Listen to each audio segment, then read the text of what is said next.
بەڵا بەڕێزانم کاتتان باش بەرنامەی ڕۆماڵی هەفتەتان پێشکەش دەکەم لەم بەرنامەیەدا تا ڕادەیەک دوور لە بابەتە سیاسە گەرمەکانی ڕۆژ بە ئامادەبوونی بەڕێز وەزیری کاروباری شەهیدان و فەرکراوانی حکوومەت هێرێم باز لە کۆمەڵێک تەور و بابەتی گرنگ دەکەم کە حتمما توێ هاوڵاتی و بەتایبەت کە سوکاری شەهیدان و ئەفەنکراوان دەیانوێت زۆرترین وەڵامیان لە بارەیەوە هەبێت. ئاشکرایە بە حکمی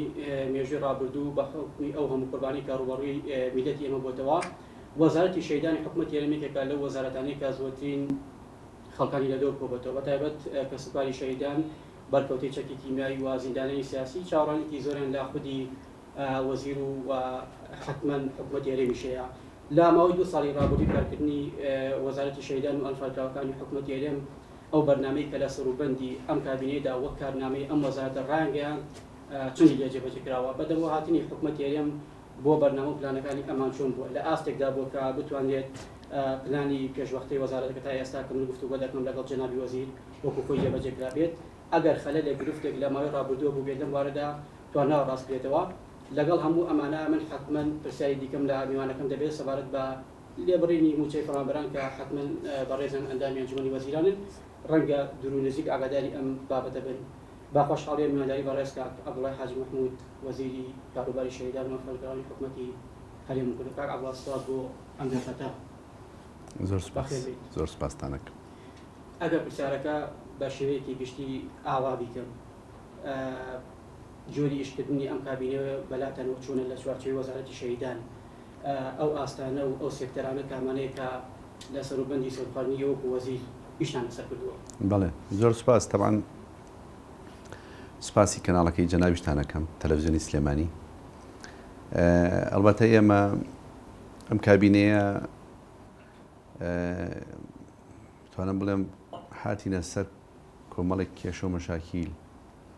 یەکێک لەوانە مەسەلەی قەیرانی دارایی عێراق و هەرێمی کوردستان و بەهۆی کۆرۆنا و گیر و گرفتەکانی بینی حکوومەتی هەرێم و حکوومەتی عێراق و کۆمەڵێ مەشاکیلی تر و لەگەڵ هەموو ئەمانەشە لە پەرلەمانی کوردستان یاسایەک دەرکرا بە ناوی یاسای چاکسازی کە حکوومەتی هەرێمی کوردستانیش پێڕێوی بۆ دەرکرد و ئەو وەزارەتانی کە تابعی چاکسازین ئیشی لەسەرەکەن. کارنامەی حکوومەتی هەرێمی کوردستان کارنامەیەکی بەرفراوانە بەش بەشە هەر وەزارەتێک بەپێی ئەو تایبەتمەندی کە تابعی وەزارەتەکەی خۆیەتی کاری لەسەرەکە. ئێمەش وەکو وەزارەتی کاروباری شەهیدان بە تاکید نزیکە بینەوە لە 2 ساڵ دەست بەکاربوونمان لە کابینەی نوێی حکوومەتی هەرێمی کوردستان. ئەم کابینەیە کە سەرەڕای هەموو ئەو گیر و گرفتانی باسم کرد پاش ماوەی قەیرانی دارایی و شەڕی داعش و مەسەلەی کۆرۆنا و ئەمانە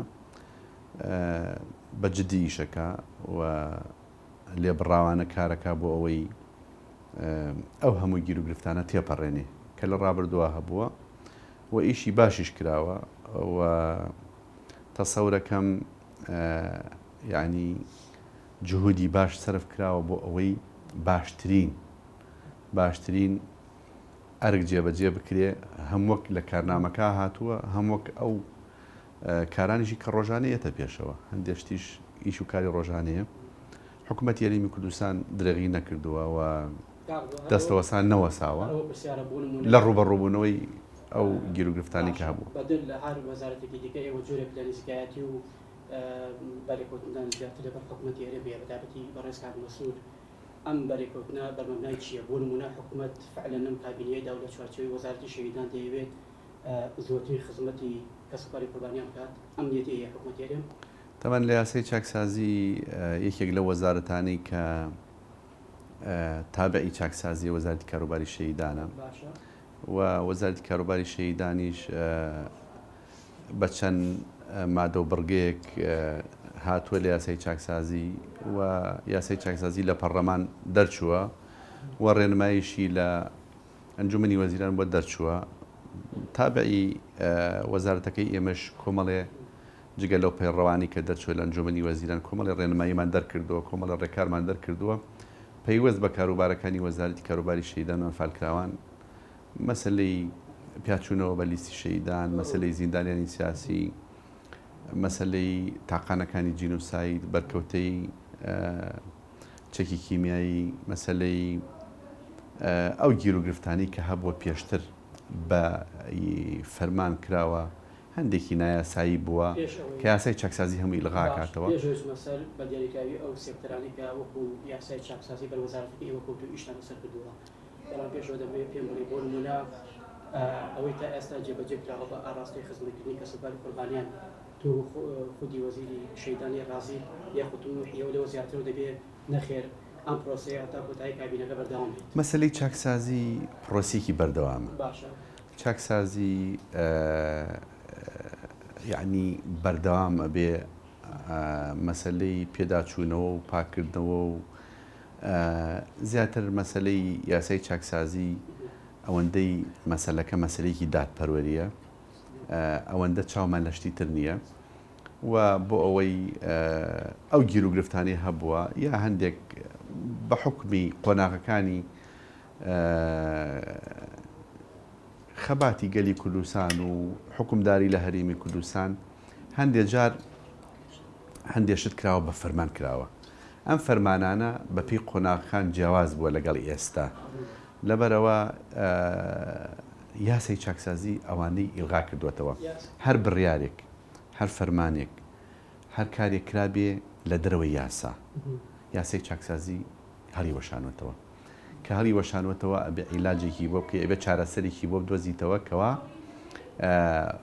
گیر و گرفت دروست نەکا لە داهاتووە و دادپەروەرانە ئیشی لەسەر بکەی ئەوەی حەقی خۆیەتی حەقی خۆی وەربگرێ ئەوەشی حەقی خۆی نییە بە پێی یاسای چاکسازی مامەڵی لەگەڵەکە. باشە پلانەکان لە وەزارەتی شەیدان لە چوارچێوەی یاسای چاکسازی بە شێوەیەک دانراوە بۆ فلتەرەکە ئەوە بەخۆتە ئەگەر کەسێک لەمای ڕابردوو حتمما بەڕێز ئاگاداری بۆرمە دەنگۆ بوو بۆی کە خەڵکە بۆ کوشید لە چوارچێوەی وەزارەتی شەیدان موچەی وەرگرتووە بەڵام ڕۆژێک لە ڕۆژان نە پێشمەرگایەتی کرد و نە شەید بووە لە ڕێگەی ئەم خەبات و قوربانیدانی کە ئێمامە بۆ لەمای ڕابردوو نمونەی وا هەبوو لەمای ڕابردوو. جا تەبەن بۆ پرسیاری جەنابەت خۆ ئەگەر گیر و گرفت نەبووایە شتێک دەرنەچوو بە ناوی یاسای چاکسازی لەبەرەوە گیر و گرفت هەیە بۆ یاسای چاکسازی دەرچووە بەدڵنیاییەوە کەم و کورتی هەیە گیر و گرفت هەیە و نادادپەروەری هەیە بەڵام ئێمە کارێکمان کردووە ڕێکارمان گرتووەتە بەر بە ڕێنماییمان دەرکردووە و ڕێکارمان دەرکردووە و بەرنامە ڕێژیمان کردووە بە پێی یاسای چاکسازی لە سنووری پارێزگاکان لە بەش و پێگاتەکانی وەزارەتی کاروباری شەیدان سلەیمانی هەولێر دهۆک بە هەموو بەشەکانەوە تەمان خۆتانەزان شەیدان هەم شەیدی سەنگەرمان هەیە جینۆسایدمان هەیە شەیدی هاوڵاتیمان هەیە زیندانی سیاسیمانی وەزارەتی شەیدان وەزارەتێکی بەرفراوانە کۆمەڵێ بەش و فیایی لەخۆ گرتووە هەموو مەئاسات و کارەساتەکانی گەلی کوردستان لەم وەزارەتە کۆبووەتەوە ئەوەی شتێکە بنەمایەکی گرنگی ئەم هەرێمە و ئەم وڵاتە بێ شانازی پێوە بکەین ئەم وەزارەتەیە کە ئێستا من وەزیری وەزارەتی کاروباری شەیدان و ئەنفارکراوانم سەرمایەکی گەوری ئەم میلەتەیە کە شانازی پێوە بکەین لەبەرەوە وەزارەتێکی حەساسیشە ئەبێت ئیشکردن لەسەری بە شێوازێکی هدوء و ڕەنگە لە داهاتوو شاگیر و گرفتە بێ ڕەنگە لیژنەکانی ئێمە پێداچوونەوە بکەن بە دۆسەیەک والێکی بدەنەوە وا هەڵی سەنگێنن ئەوراق و مەلەف و فایلی تەکمیل نەبێ لە ناو دۆسیەکەی کە بخرێتە دەرەوەی ئەو ئەستیحقاقی کە کاتی خۆی وەریگرتووە بەڵام دوجار ئەگەر غەدری لێکرا بوو دەتوانێت شکوا بکاتوانێت سکاڵا بکاتەوە جارێکی کە بۆ ئەوەی پێداچوونەوەی لە مای ڕابردوو تا ئێستا بە نەیاسایی منحەی وەرگرتووە ئیتر ئەم منحەیە شەیدانە بێت زیندانی سیاسی بێ شەیدی هەڵاتی بێ هەر بابێکی کە بێت یاسای چاکسازی تەنها ئەوەیە ئەم موچەیە دەبڕێت و کۆتایی پێبێت لە ڕووی ئیتیزام یاسایی و ئەم کەسا مەشهور نابێت بۆی کە ئەوەی وەریگرتووە لە مای ڕابردوو بیگەڕێتەوە بەپێی یاسایی مافو امتیازاتی کەسوکاری شەیدان یاسایی وەزارەتی کاروباری شەیدان و ئەنفارکراوان لەگەڵ یاسای چاکسازی جیاوازیان هەیە یاسای وەزارەت وازەحە وەکو پرسیاری جەناب دەیکی ئەگەر کەسێک بچێتە بابی مەسەلەن حەقی خۆیەوە یعنی سوودمەند بوو بێ بەڵێ ئەوە بەپێی یاسا مامەڵی لەگەڵەکرێ بەڵام یاسای چاکسازی عقوبەی نییە یاسای چاکسازی لەو ڕۆژەوە کە ئەو کەسی مافو امتیازاتی وەرگرتووە مستحق نی ئەبڕێ عقوبەی تیادا نییە. جا ئەمە هەر بۆ وەزارەتی کاروباری شەیدان نییە، بۆ هەموو وەزارەتەکانی تریشە. ئەگەر کەسێک پلێکی درابێتێ، مەنسەبێکی درابێتێ بە پێی یاسای چاکسازی بە پێی حەقی خۆی ئەی خەنەوە سەر حەقی خۆی و بەڵام عقوبەی لەگەڵ نییە. هیچ ئامارێکدایە ئەوەی کە تا ئێستا من و تۆ گفتوگۆ دەکەین لە ئەنجامی جێبەجێکردنی یاسای چاکسازی لە وەزارەتی شەیدان ئەوەندە موچە ڕابێت یاخود ئەوەندە خەڵک ئەو حەقی کە بە ناشایستە وەری بتووە لێ وەرگیرابێتەوە؟ بەڵێ ئێمە تەبان لیژنەکان ڕۆژانە کارەکەن، هەموو ڕۆژێک ئامارێکی تازیان لایە و هەفتانە ئامار ئەنێرنە وەزارەتی کاروباری شەیدان ئەبدەیت دەکرێتەوە، یعنی نوێ ئەکرێتەوە هەفتانە. ئێمەش ئەینێرینە لیژنەی باڵای چاکسازی بەڵێ ئامار هەیە، بەڵام ئامارەکە ڕۆژانە نوێیەکرێتەوە، ینی گۆڕانکاری بەسەرایەت و هەفتانە ڕقم و نەتایجی نوێ ڕاگەیەنین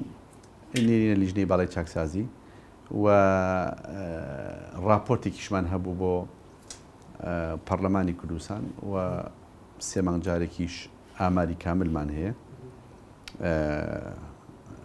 بەڵێ ینی ئەمە نەتایجمان هەیە، ڕقممان هەیە، پێداچوونەوەمان هەیە و تەسەورەکەم هەرچەند ئاماری تازەم لا نییە هینی ئێستا، بەڵام تا ئێستا لیژنەکان بەعام 15,000 دۆسییان دیبێ، ینی چونەتەوە 15,000 دۆسیە. ئەم دۆسیانە هەندێکی یەکلایی کراوەتەوە کە حەقی خۆیەتی، هەندێکیشی ئەوراقی نوقسانە تێبینی لەسرە، ینی ڕەفز نەکراوە، کەم و کورتی هەیە. کەم و کورتەکان لە ماوەیەکی دیاری کراوە ئەبێ وارسەکەی پڕی بکاتەوە. بە شێوەیەک دانراوە ئەوەن ئاکادیمی زانستی ئەگەر بۆ نمونە خەلە لە گرفتێکە بێ و بە ئاسانی پێزانن. بەڵێ تەبان یاسای چاکسازی لیژنێکی باڵا هەیە، جەنابی سەرۆکی حکوومەت و کاک قوبات سەرۆک و جێگرن و ئەو وەزارەتانیشی کە تابعی وەزارەتی تابعی چاکسازین ئەندامن لە لیژنەی باڵای چاکسازی. وەزارەتی کاروباری شەیدانی کێکە لە وەزارەتانە و لای ئێمە وەکو وەزارەتی کاروباری شەیدان لیژنەی لاوەکیمان هەیە لە سنووری پارێزگاکانی سلێمانی و هەولێر و دهۆک. ئەمە بۆ شەهیدان و بۆ زیندانیانی سیاسیش بەجێ هەمانە، بۆ بەرکەوتێکێکی کیمیاوی هەمانە.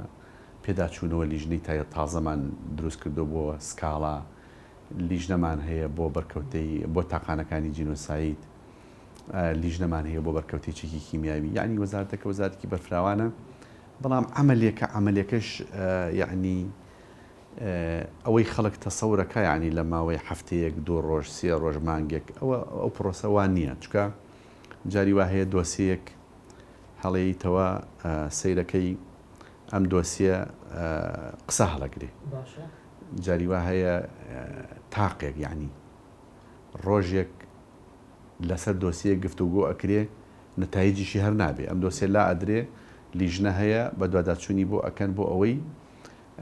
نەتایجی تەواویان دەستکەوێ حەقی ئەم کەسە حەقی نەفەوتی. ئەگەر حەقی بێ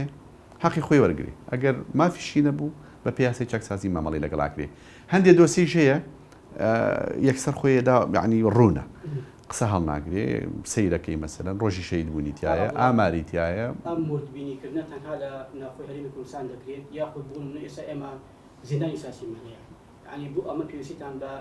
دەروی خۆتانی بەتایبەتی حکوومەتی عێراق کە ئایا مەلەفی ئەم کەساڵ بدرێتەوە ئاخۆ ڕۆژی لە ڕۆژان لە زیندانەکانی ئەوان زیندانی کرابێت، یعنی حەقە بەوەی کە موچێکی زیندانی سیاسی بۆ یعنی بکرێت. تەمان پرسیارەکەت باشە، تەمان وەکو تۆیڵی زیندانێکی سیاسی بۆ پشڕاستکردنەوەی من نەمیز بچمەوە تەفاسیلە، یعنی بە دواداچوونێکی یەجگار وردیەوێ ئەم کەسە کەی زیندانی بووە، سەبەبی گرتنەکەی چییە؟ خەڵکەیە مەسەلەن مادەیەکە ئەم مادە بۆ زیندانی ئەبێ، بۆ شتی تریژە بێ، بۆ شتی تریژە بێ کە زیندانی نییە. بۆ پشڕاستکردنەوەی نووسراوە ئەکەین بۆ حکوومەتی عێراق هۆی گرتنی ئەم زیندانیە چییە بۆمان بنێرن. شاید هەیە لە شایەتەکان بە دواداچوونەکەین ئەو شایەتانی کە بە پێی یاساکە کە زیندانی بوون لەگەڵی پشڕاستی بکەنەوە و یعنی نەتایجێکی باشی دەستەکەوێت ئەم یاسای چاکسازیە یعنی نەتایجێکی باشە بێ بۆ مستەقبەلی هەرێمی کوردستان و دادپەروەریەکی ژێنێتە ئاراوە بەڕاستی بۆ هەموو لایەک ئەوەی زیندانی سیاسیە خۆی مرتاحە بێ کە حەقی خۆی دراوەتی حەقە درێ بە برادێکی تر کە مستحقە ئەوەشی مستحق نییە حەقی لێوەرەگیرێتەوە بۆ خەڵکی کوردستانیش پێی خۆشە کابرا زیندانی سیاسی بێ هەرچی بۆ خەڵک پێی خۆشە بەس خەڵک پێی خۆش نییە کەسێک هاوشێوەی ئەو بێ و زیندانی سیاسی نەبێت ئەو گلەی سەرنجانە لەکوێوە هات بۆ ماوەی پێش ئێستا کۆمەڵێک لە زیندانی سیاسی لە شارەکانی هەرێمانی خوشاندانیان کردبووی کە ینی بابەتەکە وا بڵاو بووە کە غەدریان لێکراوە ینی غەدرەکە بۆ نمونە ئەوەیە کە موچەی شایستی خۆی وەرناگرێت یاخود ئەو 10 ساڵێکە بۆ پەرلەمان دیاری کردووە کە دەبێت دوای ئەم 10 ساڵە ئەم موچەیەتە کۆتایی پێ بێت خۆی لە یەکتێ نەگەشتنێک خەڵکی عامی کوردستان تەفاسیل نازانن کەسێک کە قسە ئەکا لێمە زیندانی سیاسیم و بچێتە سەر تەلەڤیزیۆن و مقابلە ئەکاوەمانە خەڵک عاتفێ جوڵێ بووی حەقی خۆیتی زیندانی سیاسی مشتێکی بۆ کرێ بەڵام هەندێک شت بە یاسا ڕێکخراوە ینی لە دەرەوەی دەسەڵاتی ئێمە یاسا جێبەجێکەین یاساکەی هەرێمی کوردستان زیندانی سیاسی منحەی بۆ 10 ساڵە 10 ساڵەکەی وەرگرتووە 10 ساڵەکەی تێپەڕانووە کۆتایی پێ هاتووە من ناتوانم تەجاوزی یاسا بکەم بۆی نوێ بکەمەوە ئەو ئەڵێ بۆ عێراق 25 ساڵە یاسا لە پەرلەمان دەرچوو یعنی ئەوە لە دەرەوەی ئیرادەی منە هەبێت لە پەرلەمان ئەم یاسا هەموار بکرێتەوە جارێکی کە مدەکەی زیاد بکرێ ئەگینا 10 ساڵەکەی خۆی وەرگرتووە کۆتایی پێ هاتووە ئەمە مەسەلەن جەناحێک مەجموعەیەکی تری مەسەلەن بە پێی یاسا یەک منحەیە دەیتێ چکە یاساکە زیندانی سیاسی لە 6 مانگ کەمتر بێ بۆ یەک جار هەر مانگی 500,000 دەیتێ و نابێ بە زیندانی سیاسی کۆتایی پێ ئەمە تەجاوز کراوە لە کاتی خۆی وەکو باسم کرد بە فەرمان بە بڕێر کراوە ئەوانەی کاکبڵاو بۆ نمونە لە کاتێکدا زیندانی سیاسی و هەم فەرمانبەریشە لە سکی حکومی یاساکە چۆن بێچارەسەر کردووە جا جەناب پرسیارەکەی ئەگەر نێڵی من نەتایجی هەبێ ڕەنگە خەڵک تێنەگا لێمان ئەوەش کە منحەکەی تەواوە بێ ئەبێ هیچ موچەیەکی تری لە هەرێمی کوردستان نەبێ ئەگەر 10 ساڵەکەی تەواو کرد هیچ موچەیەکی تری نەبوو ئەوە ئێمە بۆیە بەسینەوە منحەکەی بەردەوام بێ ئەویش مەرجی هەیە تەبان ئەبێ بایۆمەتری کردبێ ئەبێ بیسەلمێنێ کە زیندانی سیاسی بووە ئەبێ مقتەبەسی حکومی هەبێ ئەگەر مقتەبەسی حکومی نەبوو ئەبێ دوو شایەتی هەبێ شایەتەکان باوەڕ پێکراو بن ئەبێ پشڕاستی بکاتەوە تەبان لە عێراق کە هیچ موچێکی تری نییە یعنی کۆمەڵێ فلتەر و هین ڕێگە هەیە کە یاسای چاکسازی دایناوە پێدا ئەچنەوە کابرا حەقی خۆی وەرەگرێ بەس ئەمە ئەمەلیانش عادەتەن هەر دیسانەوە بە پەلەپەل ناکرێ یعنی ئەوان چاوەڕێن مەسەلەن تۆ 15,000 دۆسیە بیانەوێ بە هەفتەیەک بە مانگێک بە ساڵێک لایی بێتەوە تەسەوەر ناکەم ئەخایەنێ چکە هەندێ خەڵکیژەیە مەلەفی بۆ دۆسی بۆ ئامادە کراوە خۆی لە خارجە هەندێک خەڵکیە دۆسیەکەی بۆ کراوە و حەقی خۆی وەرنەگرتووە و گیانی لەدەستداوە مردووە زیندانی سیاسی هەندێک خەڵکەیە کاتی خۆی بۆی کراوە بە فەرمان بۆی کراوە لە دەرەوە یاسا بۆی کراوە یاسی چەکسازی هەڵێوەشێنێتەوە هەنی دنیایە گیر و گرفت و مەشاکیلە بەڵام سەرنجام ئێمە لەبەرەوەی ئیرادەمان هەیە ئیرادی ئەم حکوومەتی هەرێمی کوردستانە چەکسازیە و بە تەقدیر و ڕێزێکی زۆریشمان بۆ هەموو وارسی شەیدان و زیندانی سیاسی و تاقانەکانی جینۆساید و بەرکەوتەی چەکی کیمیایی و ئەوانەی کە تابعی وەزارەتی کاروباری شەیدان و ئەنفارکراوانن بە هەمووی ئێمە کارەکانی خۆمان ئەەکەین بە پێی یاسای چاکسازی بە پێی سیاسەتی حکوومەتی هەرێمی کوردستان وە ڕێز لە هەموو شێگرین بەڵام بەڕاستی حکوومەتی هەرێمی کوردستان کاری خۆی ڕێچکەی کارکردنی خۆی لا نادا لەبەر شتێک کە مەسەلەن نایاسایی بێ وێ لە ڕێگەی کەناڵەکەی جەناویشتانەوە ئەم پەیامم هەیە بۆ هەموو وارسی شەهیدان و زیندانیانی سیاسی و ئەوانەی مردوون وارسەکانیان و تاقانی جینۆساید و بەرکەوتەی چەکی کیمیایی هەموو پێگاتەکانی وەزارەتی کاروباری شەهیدان و فەرکراوان کە سەبر و لێبردنیان هەبێت لەگەڵ ئیش و کارەکانی ئێمە بۆ ئەوی بەدادپەروەری کارەکانمان بکەین چکە زۆر قورسە نانی کەسێک ببڕی کە حەقی خۆی هەبێ مستحق بێ تۆ حەقەکەی ببڕی بەن کەواتەوانەیە کە تا ئێستا نانیان بڕاوە هەمی نامستحق بوون بۆ پێوجێ مەسلەی زیندانیانی سیاسی بە پێی یاساکەوەکو باسم کرد یاساکە 10 ساڵەکان تەواو بوو کە 10 ساڵەکان تەواو بووە ئەمە بە پیاسایە بە پیاسا ئەوەی هیچ مێنحەیەکی نەبێ هیچ موچیەکی نەبێ لە خەزێنی حکوومەتی هەرێمی کوردستان بە پێی ئەو ڕێکارانەی باسم کرد و چەند مەرج و شوورتێکی تریژەیە مێنحەیان بۆ بەسینەوە. باشە بابەتێکی دیکە دەرماڵەی خوێندکاری قوتابیانی پرۆکچی شەهید بوو لە ماڵ ڕابردوو پێما بێت چەند لە مانگی ڕابردوو بڕی 90 ملیار دینار تەقانکرا بۆ ئەم بابەتە لێ ئەسەدان پرۆسەیە بەردەوامی دەبێت بۆ ساڵانی داهاتوویش و پێت وانییە بوونە بە پێی تێپەڕبوونی زەمان و کات حدێک لە یاسانی کە تایبەتە بە کەسپەری شەهیدان دەبێت هەموار بکرێتەوە ڕەم یاساکە بۆ زەمانێکدان لابێ ئێستا زەمانێکە زەمانێکی دیکەیە دەستان بۆ بابەتە بردووە بەڵێ تەوان ئێمە ڕێکاری باش و ڕێنمایی باشمان دەرکردووە چارەسەری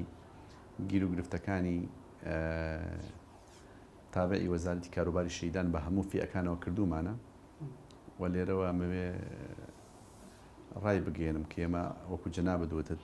90 ملیار قەرزی خوێندنی ساڵانی پێشووی کابینەکانی پێشووی حکوومەتی هەرێمی کوردستان سەرەڕای ئەم قەیرانی دارایی و بێئیمکانیەتی و نەبوونی ئیمکانێت و لەم وەزعی ئەمڕۆی کوردستانیش جەنابی کاک مەسرور عەتفێکی زۆری هەیە لەگەڵ کەسوکاری شەهیدان لەگەڵ زیندانیانی سیاسی و بەرکەوتەی چەکی کیمیایی و تاقانەکانی جینۆساید یعنی هەر شتێک تابعی وەزارەتی کاروباری شەهیدان بێت ئەو پشتیوانی لێیەکە و پشتگیری لێیەکە پارەی خوێندن دەستمان پێ کردووە و ئیشی باشیشی لەسەر کراوە تەبان پارەی خوێندن قەرز ئەو قەرزانە هەندێکی هی کچ و کوڕی شەهید و زیندانیانی سیاسی خۆیان یا یەکێک لە مناڵەکانیانن هی کابینەکانی پێشووە هەندێکیان تەخەڕوجیان کردووە ئێمە قەرزەری زانکۆکانی هەندێکیان بەهۆی بێئیمکانێتی و نەبوونی ئیمکانێت لە لایەن حکوومەتی هەرێمی کوردستان و قەیرانی دارایی پێشوو ئەو کێشە و گیر و گرفتانە هەبووە ئەقلە دروستکراوە بۆ خوێندکار لە زانکۆکان ڕەنگە جەنابی شت بیست بێت یا پیان وتبن داوای پارەیان لێکردون داوای ئیمکانەتیان لێکردون بەڵام ئەوە نەماوە کێشە گیر و گرفتە ئەو قەرزانی هەبووە تا ساڵی 2019 فەرمانمان دەرکردو و پارەکان هەمویان بۆیان سەرفەکرێتەوە دەستیشی پێکراوە لە دوهۆک لە هەورێ لە سلێمانی دەستی پێکراوە و هەندێک لە خوێندکارانیش کاتی خۆیان پارەیانیاوە زانکۆکە لە سەری ڕاوە نەوەستاوە زەختیان لێکردوون خۆیان پارەیانیاوە ئێمە هینەوە بە زانکۆکان نەتوانن لە زانکۆکانی وەرگرنەوە بەڵێەوە ئیشی باشمان کردووە و پلان و بەرنامەشمان هەیە بۆ داهاتوو باشە خوێندنی 2021 بۆ داهاتوو بۆ چارەسەرکردنی ئەو کێشانە کاتەکەم کەم کە ئاڵادەمەوەی استقلالی کاتەکەم کە زۆتی پرسیارکەم بابەتێکی دیکە کە ئێستا لە عێراق ئەم بابەتە ینی بەپێی یاسا ڕێکخراوە بابەتی ئەوەی کە دەرماڵەیە کاتێک بۆ ڕووکچی شەهیدێک خەرج دەکرێت لە بەرامبەردا بۆ خوشک و برایی شەهیدەکەش خەرج دەکرێت وەکو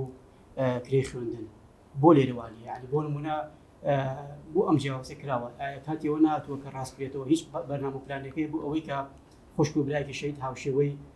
کچ و کوڕی شەهیدێک سودمان بێت لەم بابەتە جا ئەم موزوعە بە پێی یاسایە وەکو باسم کرد هەندێک پەیوەندی بە یاساوە هەیە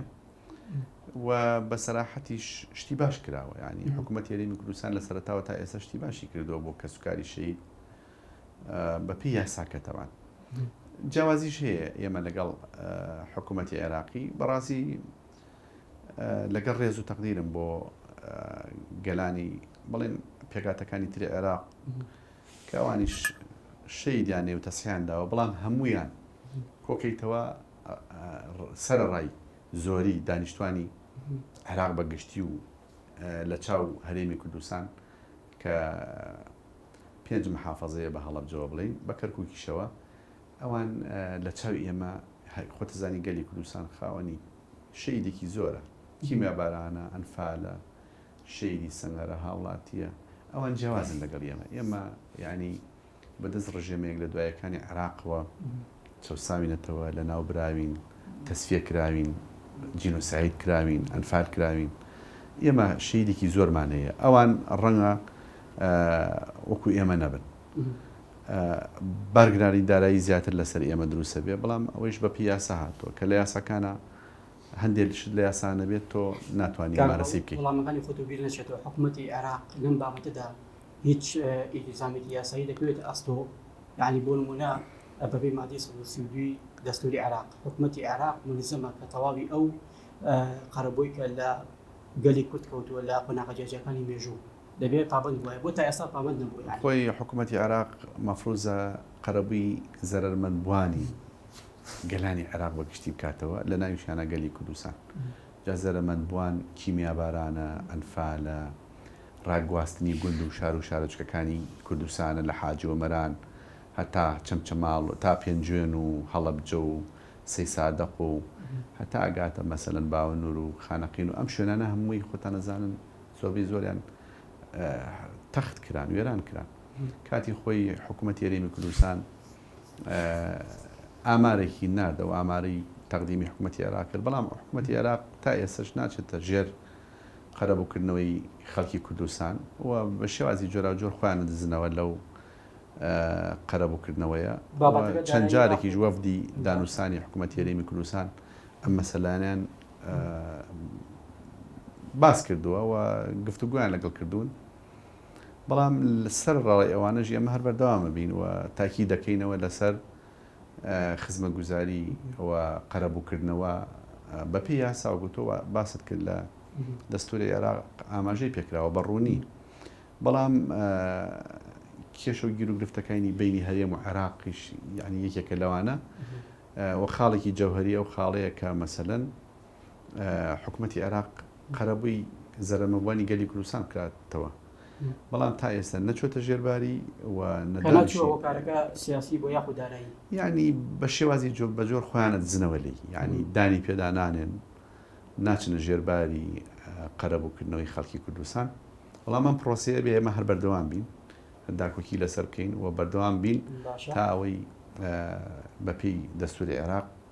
حەقی خۆمان وەرگین بۆ خەڵکی کوردستان ئەگەر ڕێکەوتنی بودجەی نێوان هەولێر و بەغدا جێبەجێ بکرێت کار ئاسانی تێدایە بۆ ئێوە کە حکوومەتی عێراق ئەم ئیلزامە دارایی هەیە بەرامبەر بە کەسوکاری کوردستان خۆی ئەو هەندێک شتێ لە دەرەوەی بودجە باسەکرێ کاتی خۆشی حکوومەتی عێراق پێشەم کابینەی ئێستای عێراق بودجەیەکیان نەبوو بودجەیەکیان نەبوو بە ناوی بودجەی سیادی تابعی قەرەبووکردنەوە بوو بەڵام بەڕاستی لەم کابینە تازەی ئەم حکوومەتەی تازەی عێراق ئەوەشیان لادا ئەو بودجەشیان ئیلغا کردەوە هەڵیان مەشاندەوە وتیان بە شێوەیەکی نادەت پەروەریە و وەرحاصلی لەوەی پێشوش هەبوو هیچ هاوکارێکی گەلی کوردستانیان نەکرەگەر لەبیرتان بێت چەند جارێک سەرۆک وەزیرەکانی حکوومەتی عێراق ئەو بەڕێزانە هاتن سەردانی هەڵەبجیان کرد هاتنە شوێنەکان وعدیاننا بەڵێنیانە کە هاوکاری زەرمەندبوانی کیمیاباران و ئەنفال و وێرانکردنی گوند و شار و شارچکانی کوردستان بکەنەوە بەڵام هەر قسە بوو بەداخەوە فشاری ڕێکخراوەی دەوڵەتیەکان هیچ ڕۆڵێکی دەبێت بۆ ئەوەی عێراق ملزمکات بەم قەرەبووە ئەمە بە تەسەوری من زیاتر گفتوگویەکە لە بینی خۆمان و عێراقە ئەبێ خۆمان لەگەڵ عێراق بە شێوەیەکی باش بچینە پێشەوە بۆ ئەوەی ئەو ئەستحقاقە وەربگرین خۆ لە سەرتاوە تا ئێستا لە حکمی پێشووتری نوێنەرانی گەلی کوردستانەوە تا ئێستا ئەم پرۆسی هەر بەردەوامەوە داکۆکیلیەکەن و هەر باسیەکەن بەڵام تا ئیسا نەچۆتە باری جێبەجێ پرسیارێکی دیکە وەکو کۆمنت هاتووە بۆ من لە بەرنامەکە باسیەوە دەکەن بۆچی جیاوازی هەیە لە موچەی شەهیدانە بۆ نمونە خۆ ئەوەی کە شەهید بۆ دوجار شەهیدە لە ئاستوپلەیەکدا بێت ئەو پلەبەندی کە ئێستا وەزارەتی شەهیدان کردوێتی بۆم بابەتە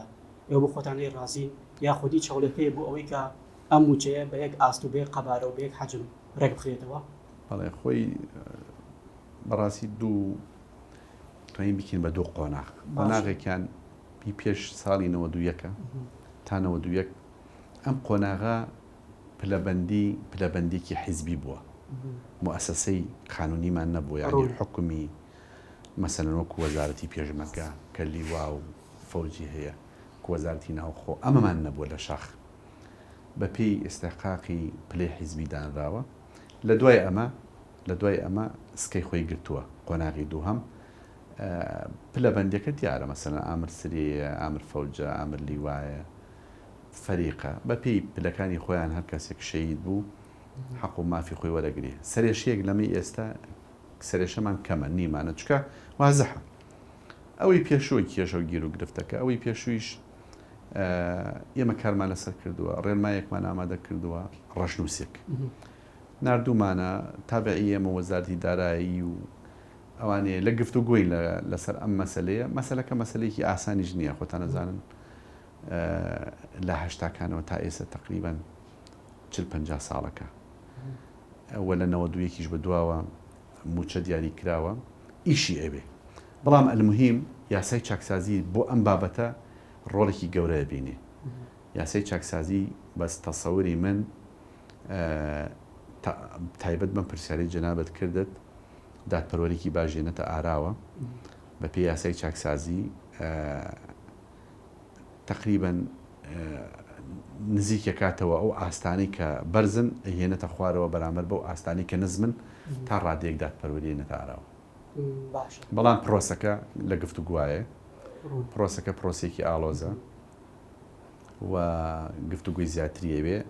یەکێک لەو ڕێنمایانەی کە ئێمە زۆر هیلاک بووین لەگەڵی و بیرکردنەوە و گفت و گۆ و دراسەوە سەنگاندمان بۆ کردووە ئەو پلەبەندیە کە جناب و باسیەکەی. ئەڵبەتە بەپێی ڕێنمایی ئێمە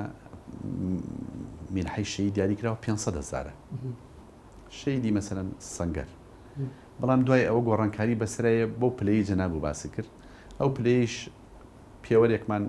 چەند پێوەرێکمان پێشنیار کردو لە گفت و گوای تەمە ناکەم پێشەم کابینەیە بتوانین ئەو دادپەروەریە بهێنە ئاراوە. باشە. وەک دوای پرسیار لەسەر بابەتی لێبڕینی بووچە حتمما پرسیارەکە بۆیە دەکەم بەڕێزت ئەندامی ئەنجومەنی وەزیرانی و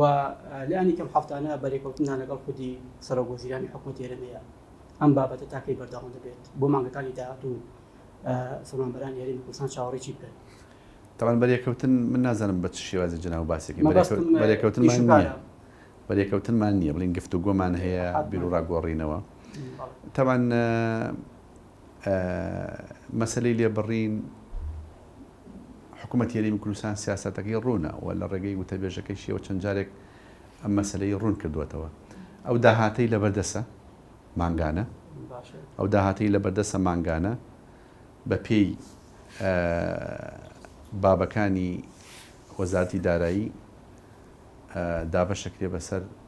وەزارەتەکانی حکوومەتی هەرێمی کوردستان و ئەو بەشانەی هەیە. ئەم مەسەلەی لێبڕینەی کە جەناب و باسیەکەی پرۆژە یاسایەک ئامادە کراوە، پرۆژە یاساکە لە ئەنجومەنی وەزیرانی گفتوگوی لەسەر کراوە و هەر وەزارەتێکیش بۆ خۆی گفتوگوی لەسەر کردووە. پرۆژە یاساکە بۆ بودجە ئەچێتە پەرلەمانی کوردستان، لە پەرلەمان ئەم مەسەلەی جەناب و باسیەکەی گفتوگوی لەسەر ئەکرێ و دوجار ئەبێ بە یاسا دەرەچێت. بەڵام مهم ئەوەی کە هەیە مزایدەوشن نەمێنێ بەسەر یەکتریەوە. داهاتی هەرێمی کوردستان خۆ ڕئیسی وزەرا ڕەنگە لە هەموو کەس پێی خۆشتر بێ و لە هەموو کەسیش ئەبێتە دەستکەوتی گەورە بۆ ئەو بتوانێت موچە زیادکە، بتوانێت موچەی مانگانە بە بتوانێت لە ساحب سوێک نەمێنێ. باشە چکە خۆی ڕئیسی وزەرای ئەم کابینەیە و منیش بەنسبەت وەزارەتەکەی خۆمە بە هەمان شێوە هەموو وەزیرەکانیش تەمان ئێمە وەکو دەستەیە کارەکەین بەبێ هیچ جیاوازی هیچ گیرشە و گرفتێکمان نییە. بەڵام بەڕاستی هەرچەند ئەم مەسەلەی تابعی وەزارەتی دارایی و ئەوانە زیاتر، بەڵام ئەم مەسەلەیە سیاسەتەکە بۆ شێوەیە داهات چەند لەبەردەست بوو